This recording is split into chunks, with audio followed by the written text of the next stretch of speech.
ஆட நாலு செவுத்துல பிஞ்சுக்காரங்கள் கோடு கிழிச்சதையா,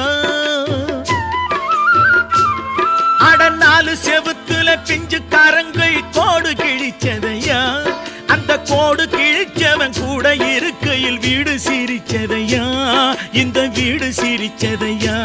நல்ல புத்தி இருந்தது சக்தி இருந்தது பிள்ளை இருக்கையிலே, இப்ப பித்து பிடிச்சது ரத்தம் கொதிச்சது தன்னந்தனிமையிலே, இன்று தன்னந்தனிமையிலே.